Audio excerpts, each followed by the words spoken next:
Hi, friends. How are you? I see some familiar names, folks. I'm really excited to be here. Thank you, Richard. Thank you, Jim.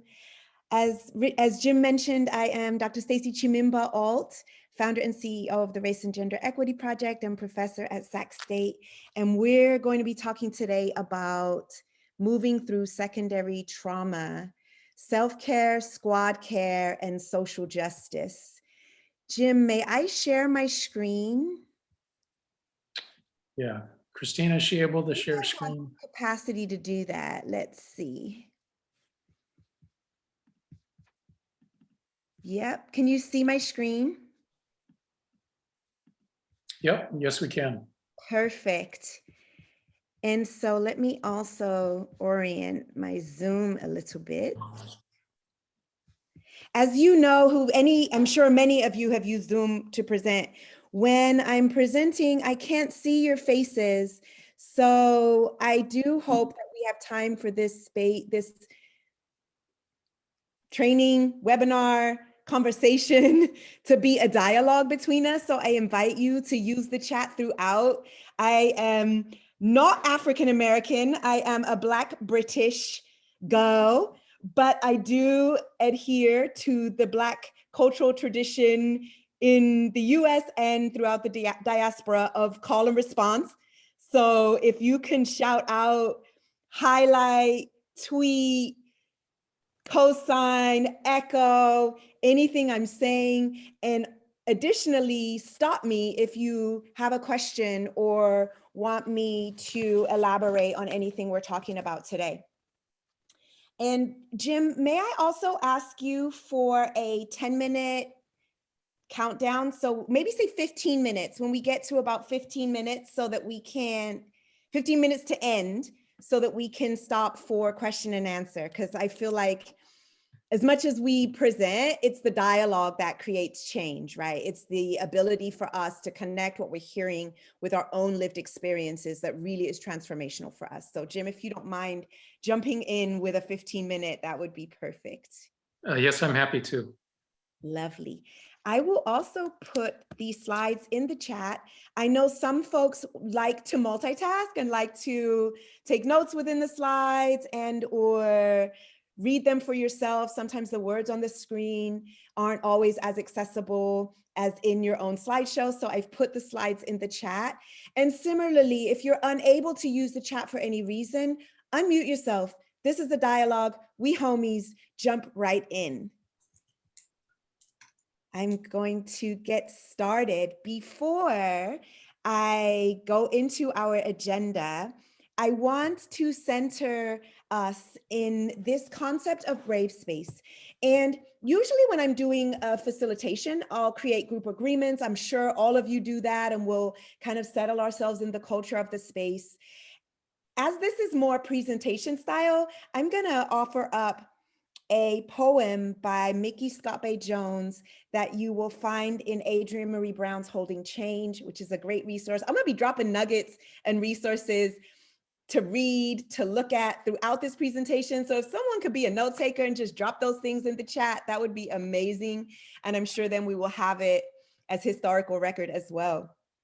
And the reason for the creation of Brave Space is really centered in this concept by Audre Lorde, who is my absolute fave. If you know me, you know me. And Audre Lorde says, the true focus of revolutionary change is never merely the oppressive situations we seek to escape, but that piece of the oppressor which is planted deep within each of us. And in order to unpack that, we have to create what is being called a brave space. So I'm going to center us in a brave space. Together we will create brave space because there is no such thing as a safe space. We exist in the real world. We all carry scars and have all caused wounds. In this space, we seek to turn down the volume of the outside world. We amplify voices that fight to be heard elsewhere. We call each other to more truth and love. We have the right to start somewhere and continue to grow. We have the responsibility to examine what we think we know We will not be perfect. This space will not be perfect. It will not always be what we wish it to be, but it will be our brave space together, and we will work on it side by side. So I invite you to come into this brave space with me. I'm going to push some buttons. I'm going to call you out on some stuff, I'm sure, only because simultaneously I'm calling myself out. And so as that happens, I invite you to lean in with curiosity, asking yourself these hard questions and thinking about, in what ways does trauma and secondary trauma impact my life? And how can I move through that trauma by using self-care, squad care, and social justice? Here is our agenda for today. We're going to talk a little bit about primary and secondary trauma. So what are the different types of trauma? This is probably review for many of you. We will talk about trauma exposure response and how excess trauma can lead to compassion fatigue and sometimes burnout. We will also explore self-care, squad care, and social justice as a way to move through trauma. And the reason we call out all three of those things is because, as you'll see in a moment, the different types of trauma require us not only to retreat and engage in self-care, but sometimes to lean in and engage in community care or squad care, and other times to rise up and engage in social justice, because it's not enough for us to just spend the weekend at the spa and then come back to toxic or oppressive spaces during the week that are re-traumatizing us. And then finally, we will hold time for conversation and dialogue, and Jim is gonna invite us to do that around 50, at least 15 minutes. We may have longer.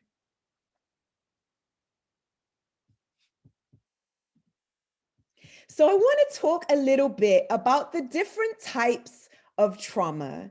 And these are not new to many of you, I know, but I'm interested in the chat. What resonates with you in this conversation?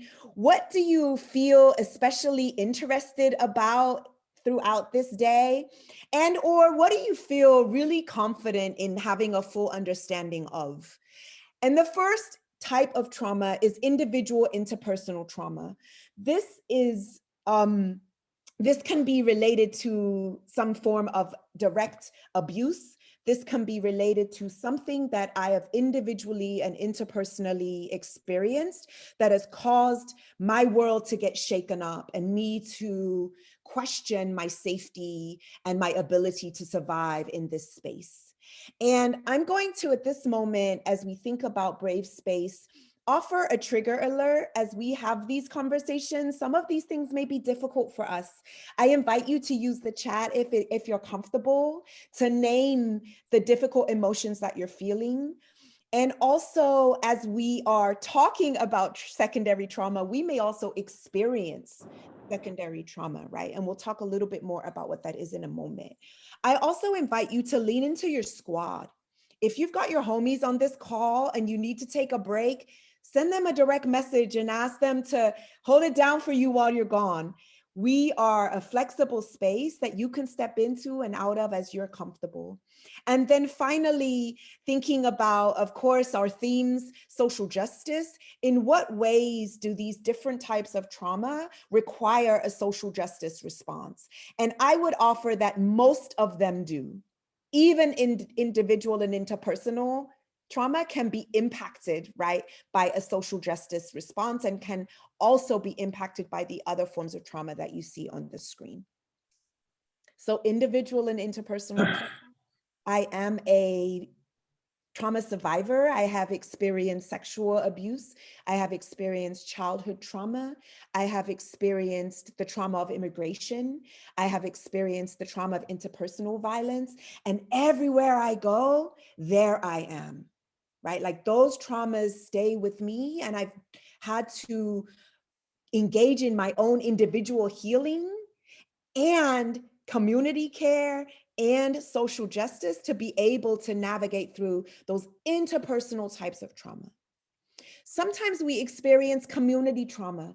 This is a trauma that it happens outside in the community that may not directly impact us, but because we're members of this community, we are also impacted, right? Indirectly or directly. Institutional trauma speaks to the type of trauma that any of you that are working within an institution experience on a daily basis. This could be school to prison pipeline type issues. This could be racism and microaggressions within the institution. This could be policies and practices that traumatize or re-traumatize our young people and also ourselves. Systemic trauma is like a next level up, right? That's speaking about the systems that are in place, whether that's the educational system. So beyond the trauma of a specific school site and the actors on that site, speaks to a larger system piece that also causes trauma. And when we learn about the symptoms of trauma, we'll see that they're not only caused by individual settings, but also systemic ways. We often talk about, especially in spaces of color and community spaces, generational trauma. And this is the passing down of trauma from generation to generation. Sometimes these traumas are individual and layered, and oftentimes they're cumulative. Similarly, with historical and racial trauma, these two are experienced collectively by all of us at the same time. I did not add the trauma of the pandemic on this slide, but if we think about the type of trauma that we've experienced during this pandemic, I imagine it's hit every level of influence, right? It's hit us interpersonally and individually. It's hit our community, it's hit our schools and our cities and our institutions. It's hit the systems, and the responses haven't always been affirming. Generationally, it's impacted us in our access to healthcare and the trauma that we carry in our bodies. And it also has impacted us racially in the way that our racialized identities allow us to engage with these traumatic experiences.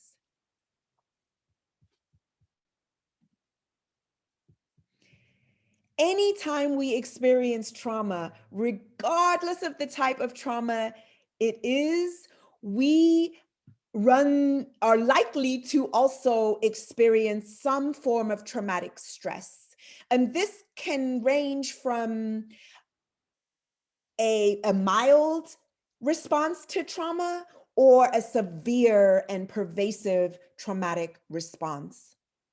We hold trauma in our bodies, and oftentimes, even if we think we ain't stressing, our bodies will tell us a different story. Stress is the neurological and physiological shift that happens in your body when you feel a threat. And the stress response is the neurological and hormonal activity that our body initiates in order for us to stay alive and survive this trauma. During trauma, one area of our body is activated that then causes a reverberating effect throughout our bodies. And that is our vagus nerve. And this nerve is connected to what we call the lizard brain. And the sole responsibility of our lizard brain is to keep us alive and safe. So in the aftermath of a traumatic event, our lizard brain may embody or embed a reflexive trauma response in our own bodies, right? And that generally comes out in a fight, flight, freeze, and or fawn response. Because all of those responses, notice I've said are physiological, we want to make sure that we don't minimize the physical in our body impact of trauma. And one thing that comes to mind when I think about that is the ACE study, which I'm sure you're all familiar with, Adverse Childhood Experiences Study, that says that if a child has experienced trauma if a person has experienced trauma during childhood, that they may have declining health outcomes as they age, right, in their adulthood. And that's because we're holding this trauma in our body. So when we're thinking about self-care, squad care, and social justice, don't forget that that link between the trauma response and our bodies. When we experience a crisis, we naturally begin to use coping mechanisms. Now, y'all know these can be healthy or not so healthy.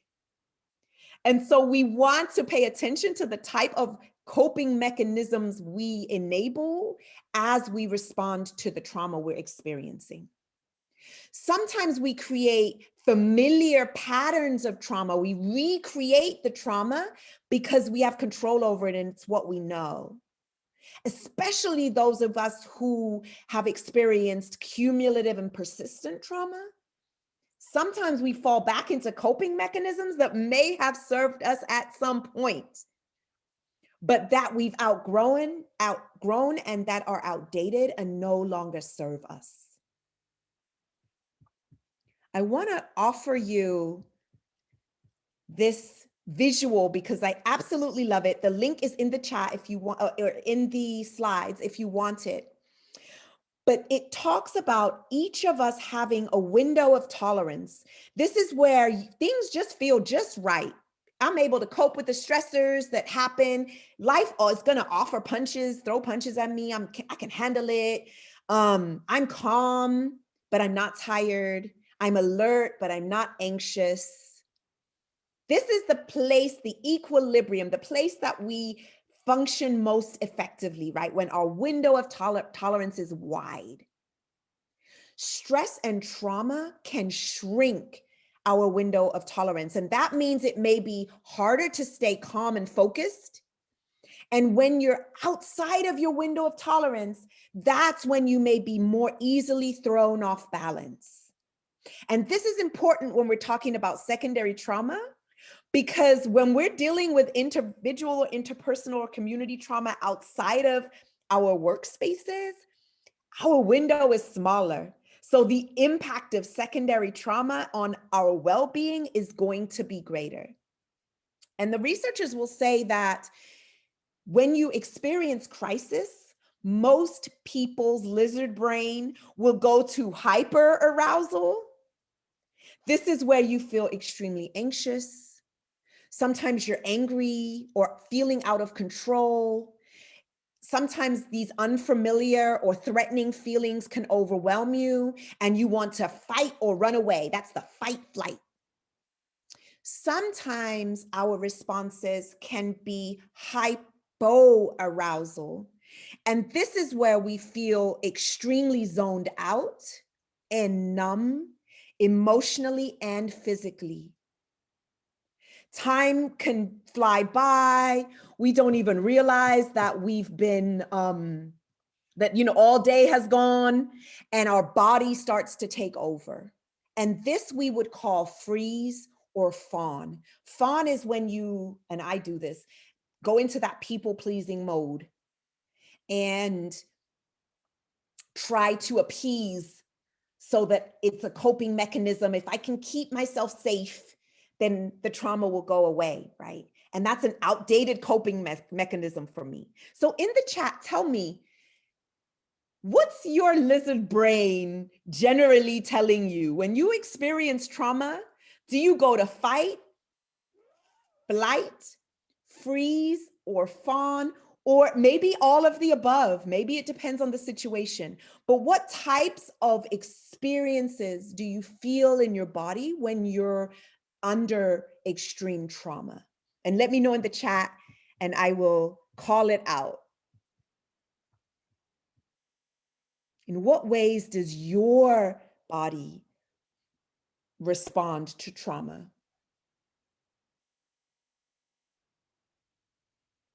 Fight and freeze, self-isolate, that is yes.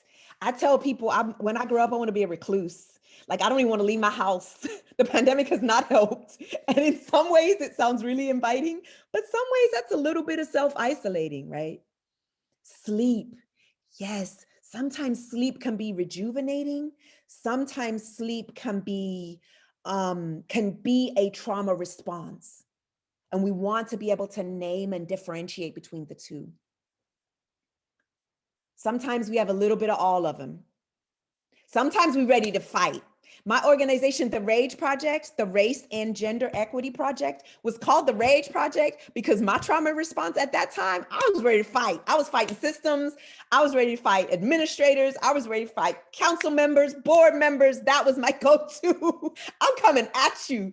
And while that fuels our need oftentimes for community organizing and social justice, right? Like we think we have to, it can also be extremely exhausting if we stay in that fight anger mode, right? Like we have to learn how to move that through our body. Doesn't mean that we don't use our anger effectively and that we don't fight for change. But if the fight is destroying us, then it's likely a trauma response. Angry, crying, isolation, silent treatment. Sometimes we freeze depending on the person. Sometimes we fight depending on the person. So I invite you to settle in the fact that regardless of the trauma, whether it's primary trauma, which is trauma you experience directly, that has happened to you or someone you love, or secondary traumatic stress, which is the emotional duress that results when an individual hears about or witnesses the firsthand trauma experiences of another. Regardless of the type of trauma, the response in our body is the same. Also on the screen is a couple of other definitions that I'll go over quickly. Vicarious trauma, Vicarious trauma is a process of change resulting from empathetic engagement with trauma survivors, very similar to secondary traumatic stress. And oftentimes, vicarious trauma occurs when we move from engagement to enmeshment. That's when your trauma becomes my trauma and my trauma becomes your trauma, and we're just enmeshed together, and we're not able to take a step back and deal with our own fortify and widen our own window of tolerance, right? Compassion fatigue is a term that describes the physical, emotional, and psychological impact of helping others through series or experiences of stress or trauma. And so when we're tired, because we're doing the helping, that's when we may be moving from just a healthy fatigue at the end of the day because we've had a hard day and it's been a lot of work, to actual compassion fatigue that can sometimes be mistaken for burnout and actually can sometimes cause burnout. Burnout is the cumulative sense of fatigue or dissatisfaction. And I will offer up for us today that most of us, because we are from the communities that we serve, we're in community, we're in relationship with people, our propensity to move from fatigue to burnout, because we're simultaneously experiencing our own trauma and the trauma of others, can be great.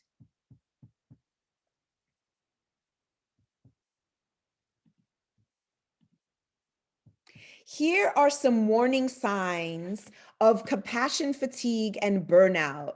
And so I want you to sort of see, where are you? Which any of these that show up, I'm going to kind of zoom through them. But if any of these are things that you have currently or in the past dealt with, tell us in the chat. We'll use our squad care for this moment. Helpless and hopeless. When we move from being impacted and feeling compassionate and empathetic about someone else's situation and just feel helpless and hopeless that this shit ain't never gonna change, that can be a warning sign of compassion fatigue and or burnout. I can never do enough, AKA, if I won't do it, it won't get done. If you've ever said that, let me know in the chat. I know I have, and that is definitely a sign of burnout and compassion fatigue. Hypervigilance, this is where we're on edge constantly. So our window is tiny and we're up here in hyper arousal. We're waiting for something catastrophic to happen. We don't know how to step back and even rest. And even our sleep isn't restful because we're hypervigilant. Diminished creativity.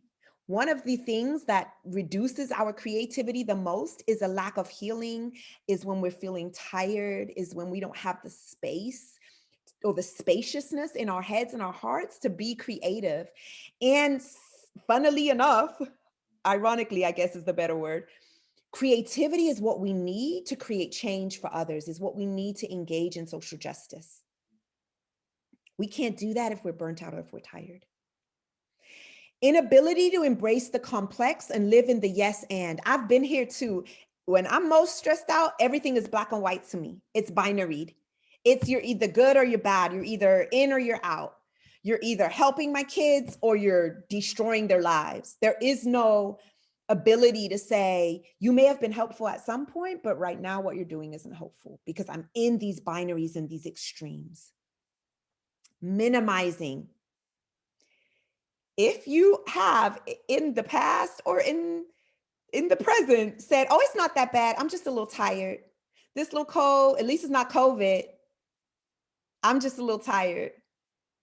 Or it's okay. I don't need to take the time off. My kids need me. I need to stay here and do this work.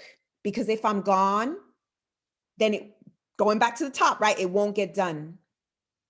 Chronic fatigue. When you are feeling tired all of the time, it can be an indicator of burnout and compassion fatigue. And it means we have to rest collectively and individually.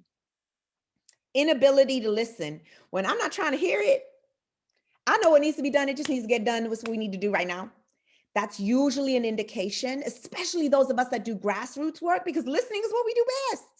If we have an inability to listen, we may be facing burnout and compassion fatigue. Disassociation, when we separate ourselves from our bodies and it feels like we're watching what's going on with us. Sense of persecution, everybody's out to get my kids, everybody's out to get me. Guilt, I'm not doing enough. Fear, it's going to happen again. There's going to be another crisis that I'm going to have to deal with. I can't possibly show up in this space because I'm feeling anxiety and fear. Anger and cynicism. Numb. I'm not feeling anything. Addiction.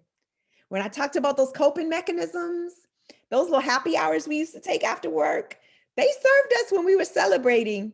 They didn't serve us so well when we were grieving and battling burnout, right? Then they became a coping mechanism. Then they became a way for me to numb what I'm feeling because I'm so angry. So let me have a glass of wine to ease that at the end of the day. Grandiosity, inflated sense of importance related to your work. And this one is me these days, hyper intellectualism. Let me read all the books. Let me talk about all of the things from an intellectual perspective without getting to the heart of what we're experiencing. Any of you that wants to add any of those things to the chat, please do so.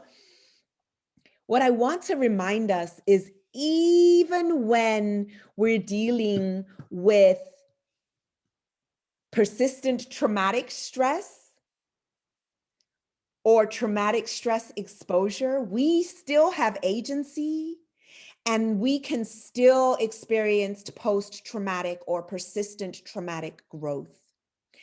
And post-traumatic growth comes out of positive psychology.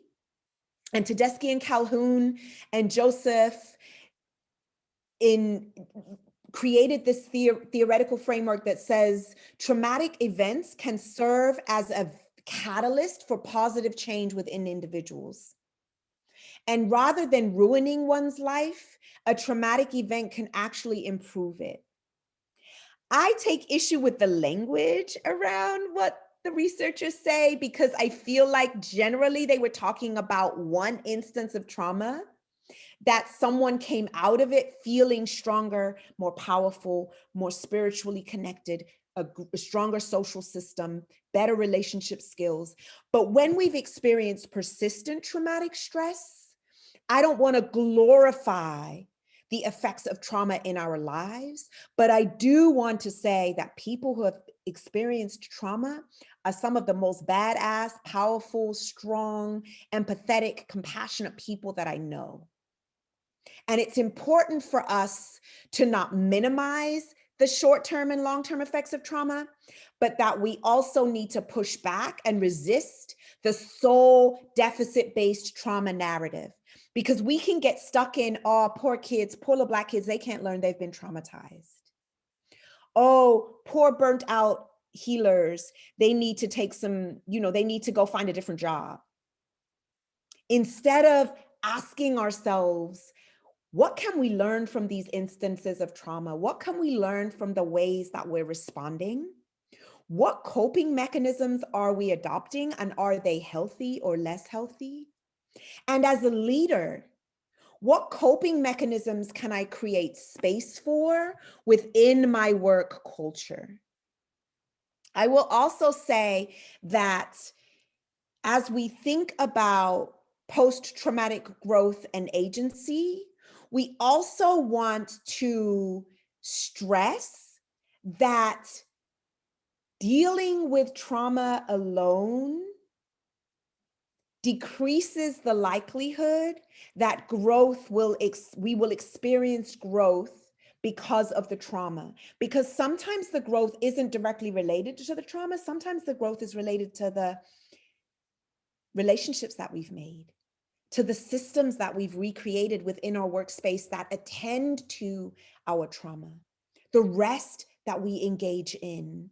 And we're gonna jump now into thinking about, what do we do with all of that? If you were like me and hitting on all of those things, what do we do? What are some ways that we take care of ourselves and each other in the spirit of self-care, squad care, and social justice? And the first one I would say is self-care has a connotation to be very Instagrammable, right? Very sort of hashtag self-care. And I want to move us away from self-care and talk about radical self-love. And Sonia Renee Taylor says, living a radical self-love life is a process of being, thinking, and doing. We must learn how to be with ourselves and others. We must pay attention to our mindsets and be intentional about our mindfulness. And we can take some specific action steps, often which are connected to squad care and social justice, and not necessarily these acts of self-care that we usually talk about. So I'm going to uplift some new ways of doing self-care that aren't the normal things you would think about. Sonia Renee Taylor always says radical self-love is deeper, wider, and more expansive than self-confidence or self-esteem.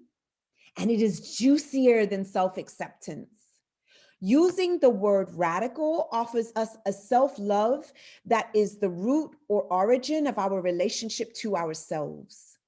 And I would assert that one of my favorite forms of self-care that I am leaning into is the setting of boundaries and the ability to say no. Boundaries, Prentice Hemphill says, are the distance at which I can love you and me simultaneously. And so sometimes self-care is just acknowledging that we can't keep this pace up anymore. We're feeling burnt out. I've got all of these symptoms, and I'm just going to have to say no. I'm going to have to take control and love myself radically enough to show up in a way that honors me and also honors you. And sometimes that means showing up less.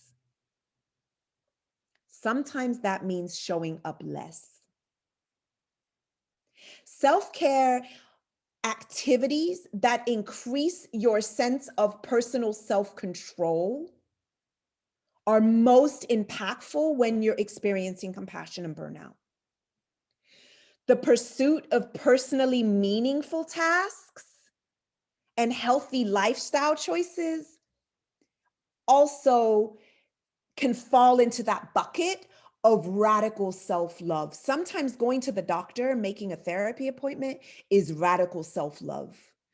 Sometimes having a healthy detachment from work and learning how to have a healthy separation for social justice folks, oh, that's hard. But we have to learn how to healthily detach from our workplace and acknowledge that that doesn't mean that we're detaching from the people that we love or the people that we serve.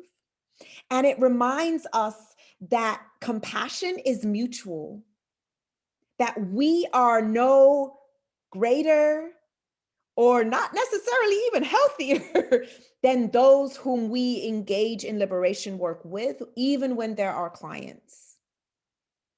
And that it serves them and us to have a healthy detachment. Sometimes in self-care, we have to release those things that no longer serve us. And that is part of the brave, courageous work necessary to make change. Sometimes if y'all don't know me by now, when I pause and get to grinning, it's because I know I'm really talking to myself. So forgive me if it's like inside jokes happening, because this one's gonna hurt me. Sometimes the things we need to release for self-care are our attachment to our trauma stories. Consider those stories that no longer serve you and give yourself permission to rewrite or create new stories. And sometimes movement building locks us into stories that no longer serve us. Sometimes new movement building has the potential to lock our young people also into stories that will no longer serve them. If we are tired, we have to rest. So if you're experiencing some of those symptoms as evidence of fatigue, compassion fatigue, you have to rest. And Dalton Smith offers us 7 types of rest.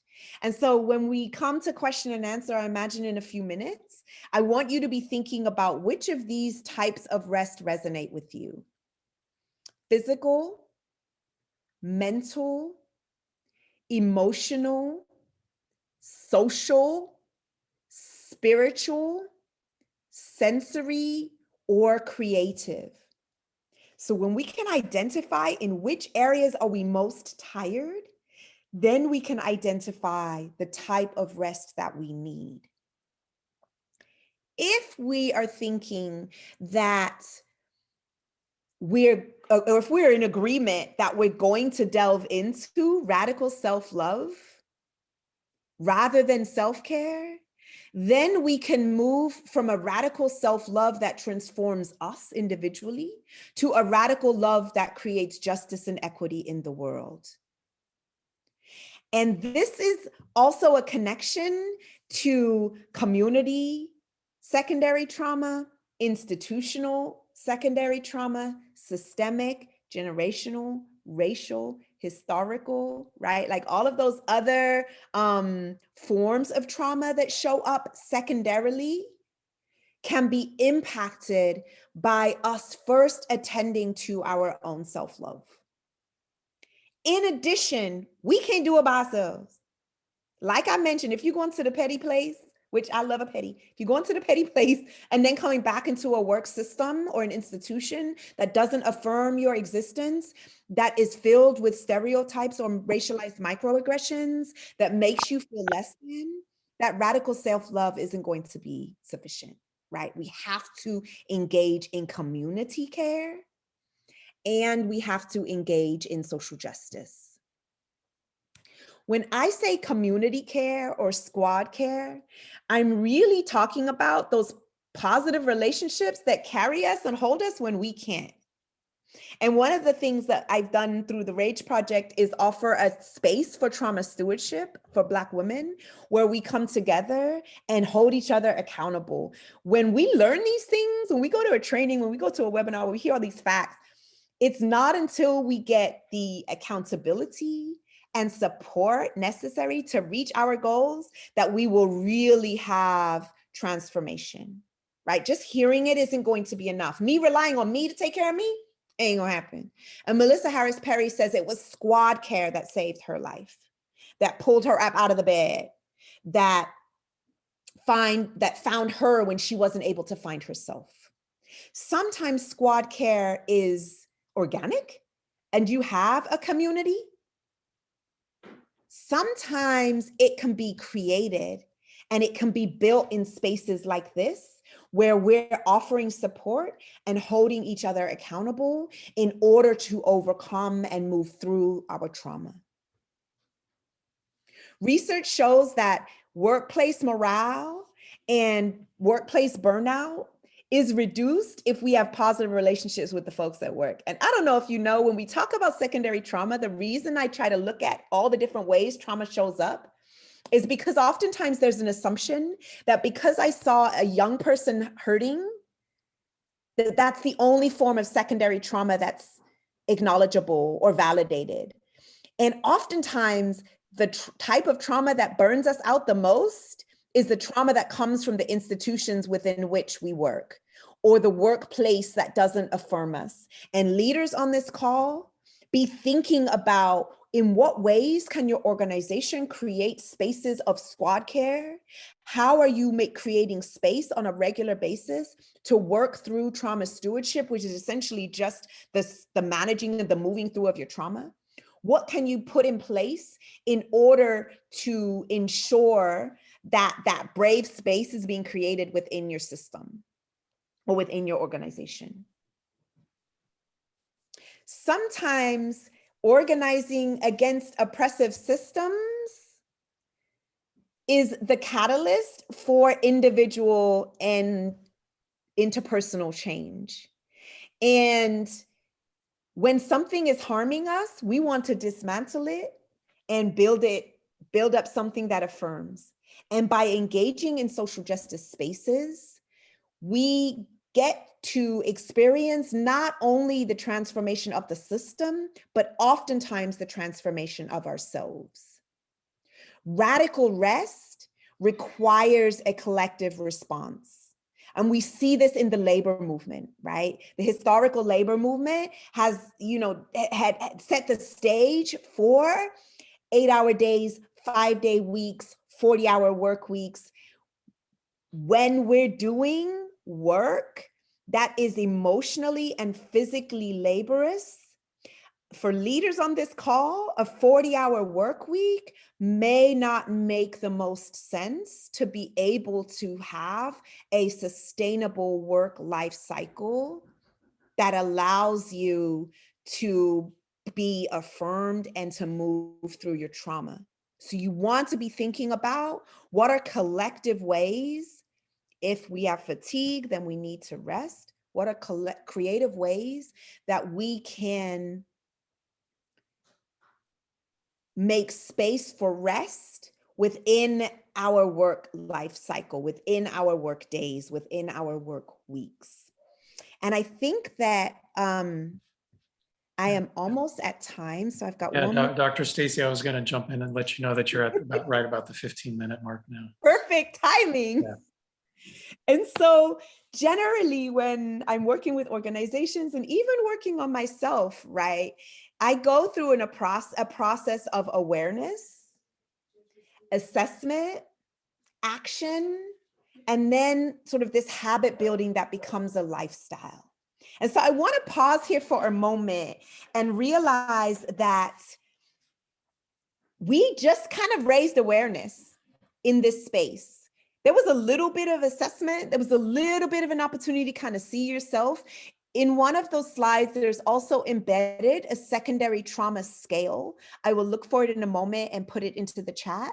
But that's sort of where we are. Now, you're going to need to think about, what do I need in order to put in action self-care, squad care, and social justice within my individual spaces, my community, and my workspaces. Jim says, on the topic of boundaries and Self-care. There's a great chapter in the Adrienne Marie Brown book, Holding Change. Yes, this one.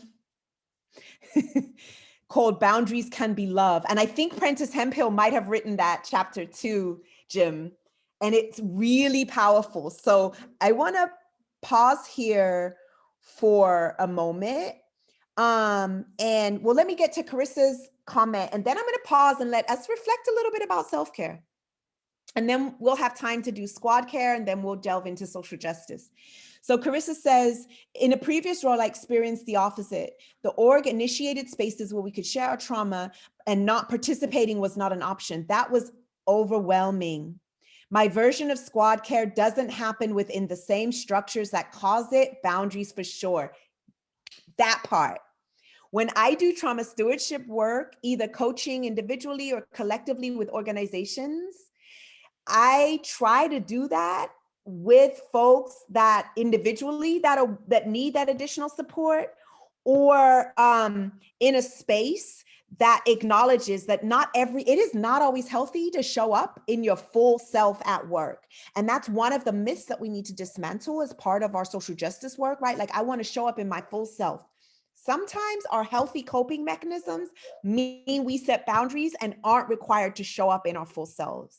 There are radical organizations throughout the country that will fund counseling, that will fund individual or group coaching sessions, that will fund or that have 5-day work weeks, or sabbaticals, or times where the offices close down for rest and rejuvenation.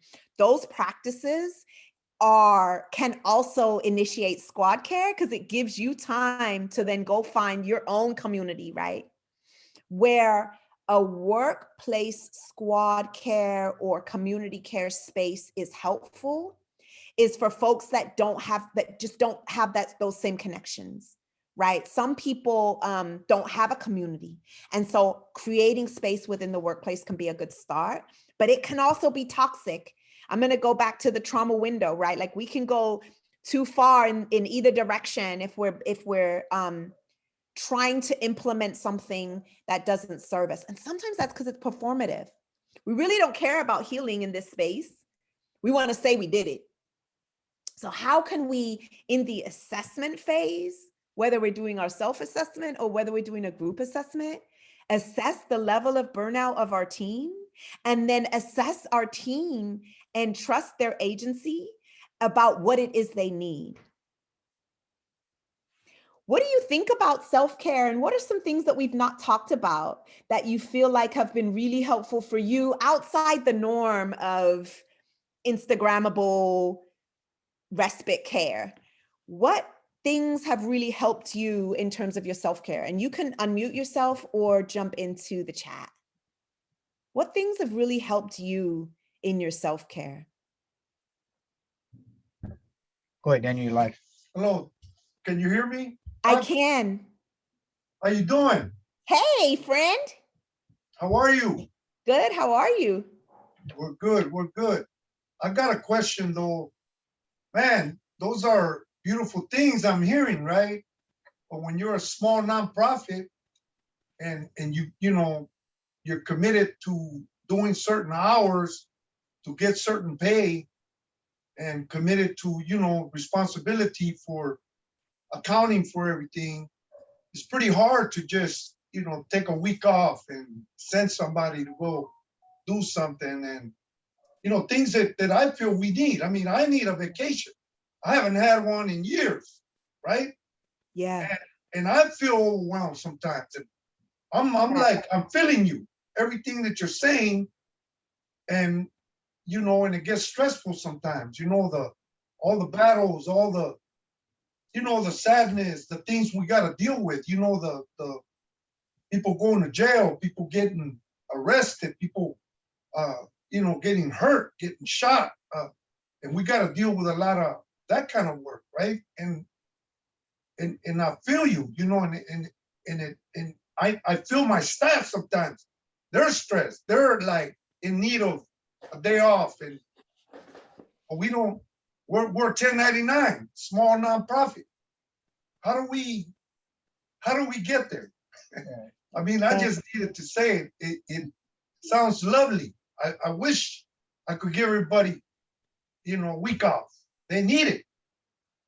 So that's my question to you. Yeah, no, I think that's a really great question. It's one that running a small nonprofit myself that I grapple with a lot. One of the things that we've done is like no meeting Fridays and trying to do whatever we can to not have to have at least one day a week that folks are working from home. You don't have to check in. I trust that you're doing your paperwork or doing your work, but it's at least a little bit of respite. I also think that this is where the social justice component comes in. How do we, as small nonprofits, approach these funders with this research that says, fund a week off for my team? Fund 3 weeks in the summer that we can rest and rejuvenate, because oftentimes the young people, I found that when I closed my office for the first week of September, we still tag team young people. If it was a real crisis, the young people had someone like a worker of the day or someone that could respond. But for the most part, it's these institutions, it's these expectations that you give me these fundings. It's not always attached to the amount of hours that I'm required to do, right? It's usually attached to the outcomes. So how do I be intentional about moving towards those outcomes without burning myself out? And then how do I approach these funders to, if you really want to create radical social change, make sure that these folks that are doing the work have time to rest, right? And doing that in a group, doing that as a collaborative. We're talking about city funding. It's great that you're funding work, but are you also funding rest? Because if I can't show up in my full authentic self, able to combat my compassion fatigue and my burnout, I'm not going to be there for those babies. I'm not going to be there for the people that I'm serving. And so thinking about, especially when it comes to rest, what are creative ways that we mobilize around some of those things? Attention, please. May I have your attention, please? There has been a fire reported in the building. Please proceed to the nearest exit. Someone has a fire alarm. Look, speaking of rest, Tanya, you had a question. You're muted though.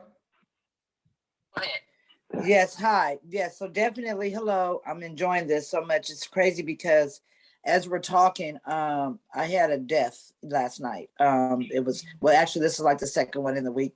And just doing like as my nonprofit, as I do nonprofit with the pop-ups, and then I also am a CIW for Black Child Legacy, which I am a first responder. So, and then I am also healing myself because of the fact that I lost my son 5 years ago.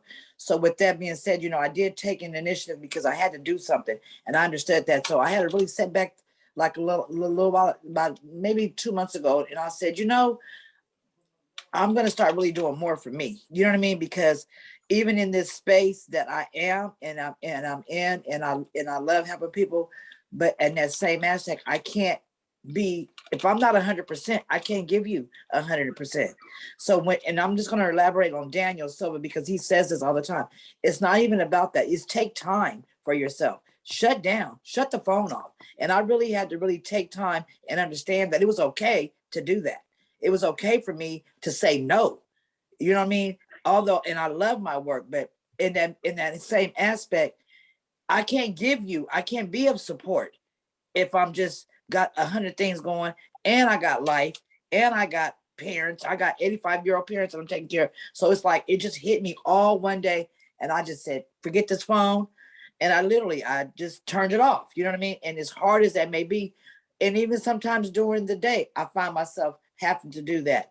So with this is making me feel more like it is okay to be able to say no, it hurts necessary. Me. It is self-preservation. It has to happen. Right.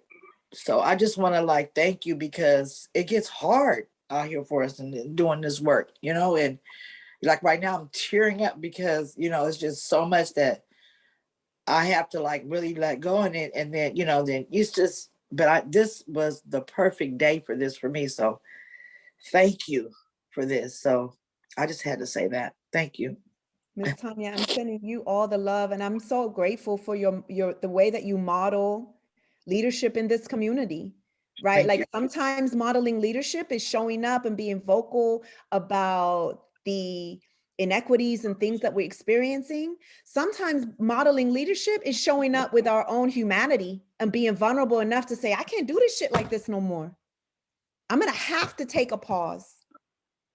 And trusting our community, when we talk about squad care, trusting our community to have our, if I can't go, somebody can go. We have enough of a community that we can show up on each other's behalf when any one of us can't individually, right? And that goes to know this, when you're stressed, let me get the actual wording of it. The wording is grandiosity. When you're stressed and burnt out and having compassion fatigue, your grandiosity is gonna go through the roof. You're gonna be thinking you're the only one that could do this. Nobody else can do this. If I don't do it, it won't get done. That is a lie. We got you, you got me, we got each other. It will get done. Mr. Roberts, hey you. Hey, you. My question for you, that you mentioned it, but are you telling us that we should tell funders to pay for our downtime? Because you know the reality is they may not see that as part of the conversation. Or when they offer the 75,000, they don't offer it with the time off to it. So if we do that, can we accept the fact that may require us to have to take the time off without pay? Or talk us through that. Yeah, I think we start with asking, right? We start with mobilizing and sharing the research that reminds us that this is a necessary site of preservation, right? Like this isn't something that's optional. And sometimes it's doing the work differently, because when I'm burnt out and tired, I waste hella time. So Amen. I could probably get the same amount of work done in 3 days than I could in 5 if I didn't waste time, right? If I wasn't tired, if I wasn't exhausted. And so I will say yes, and yes, funders need to be, if they want to be funding racial justice work, they need to understand the emotional and physical labor that it takes for people of color to engage in this work, and they need to fund rest. Right? And we got the stats. We could even collect stats within our organizations. How burnt out are people? Let's go through these scales and see, where are we? And then we come with the request and the ask. And if it's a no, then as leaders, all right, then how do we work differently? Because if many of our programs and projects are time oriented in that, like, we've got to run this program for 2 hours, or we got to run this program for 3 hours, but they're not always time oriented in that they're all day, every day for the rest of our lives, right? So how can we as leaders be creative? And maybe that's squad care too. Maybe that's a group of leaders thinking creatively about, all right, how do I get my folks some time off? What are you doing, Mr. Roberts? What are you doing, Dr. Stacey? What are you doing, Jim? So I would say the yes and. Thank you. I appreciate that. You know I do. I'll see you soon. So I'll see you too. So this is hi sister, this is your brother Gregory King. My brother. Love you. Hi, love you, Greg. love you. Oh, I missed your voice. Like, I miss everything about you, and we definitely got to talk real soon. So you know how they say you burn the candle at both ends, but at this moment, they burning the candle at both ends, and plus they putting the fire to it in the middle, so the fire from the middle is getting to the end quicker because everybody is stressed out, and because of the work that we do, a lot of times those who we serve forget that we too have a life and that we are people, and we are the people who are providing that rest. So every time that bell rings, when they say I'm not going out to recess today because I'm tired and I don't want to play, it's not that we don't want to play. It's just because we done hit the level of almost no return because we too are stressed out. Yes. And the different signs that you gave to us is very, very important. And I definitely would like to have those signs sent to the mountaintop so they can ring out very loud and clear. Because what you said today definitely needs to be heard on a very, very wide spread and space. So thank you, and you and I need to talk very soon. I love everything. you. I love you too. Hey, my little friend, how are you?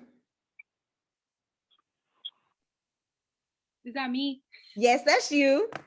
Hi. I haven't seen you in ages. Do you remember me? Look at you doing community work, sis. Oh, it's so crazy when I hopped on here and I seen you. So if everybody doesn't know, but she used to be my professor for a social work class at Sac State. And it's like so crazy to be here now with you. As a peer, now as a colleague. Yes, I love it so much. I'm so happy to see you. And we used to talk about this in class, right? I was just telling my coworker, like, I learned so much from you, and I still am bringing everything that I learned from your class to our environment, to our squad, basically. But everything that you're saying is like right on point. Like, I don't even know how to ask it, but how do we, as a squad, help our squad understand that self-care part? Because I feel like it's not being heard. It's not being heard. And it's hard because at this point, we don't want to get so burnt out because we're exhausted. I'm like, we're exhausted as well, right? And we love what we're doing. So it's like, how do we get others to understand that self-care? Because we, as social workers, like we understand that aspect of self-care. So yeah, my question is, how do we have others understand that? Yeah, I think that there's the resources that are shared, right? And I can send over to Jim just some resources that I've read that I think have been really helpful. I also think that there's the training component. That's what this is. It's the awareness building, right? Yeah. There's the assessment. Like, we say we're tired, but do you really know how tired we are? Like, do you really know? No, we tired. We tired. Like we tired. Like, yes. And as a elder in this space, the physical manifestations of our fatigue are coming sooner or later, right? If we don't take care of ourselves, we will embody this trauma. That's the way our bodies work. They're magnificent machines, but they have to be nurtured, right? And so I now have, folks don't hardly see me so much no more because I've experienced burnout and I've had to take time because my body said, oh yeah, no girl, you ain't going nowhere. Yeah. Sit your ass down. Yeah, you need to stay home. Like, you need to stay home. Look, even the whole universe was like, y'all need to stay home. This is what we gonna do. Yes, literally. But in that, and I'm gonna finish this sentence because I think Jim is reminding us that we're almost done. But in that, the healers, I bring up the pandemic, right, to say the universe sat all our asses down. And the healers carried the world through this moment, right? Like as a healer, you're a healer in this space, whether you're a social worker, a medical practitioner, a community organizer, you're engaged in healing harm, right? Like that's your purpose. However you frame it, you're a healer. Healers have carried the world through this last 2 years. Who now carries the healers? Because now we beyond tired. We were already tired going into the pandemic. And then we carried our communities, we carried our young people, we carried our family members. I think Ms. Tanya mentioned elderly relatives, right? Like we are carrying everyone. At some point, we need to have time to either rest and or be carried or both. Thank you. Well, folks, unfortunately, we are going to have to wrap up and give the staff at the center a little time for some business items, but we very much want to thank Dr. Stacey for being with us. This has been a super important conversation, and we're hoping, Dr. Stacey, that you might join us again in the future so we can go a little deeper on this, because clearly we had a lot of awareness raised today, and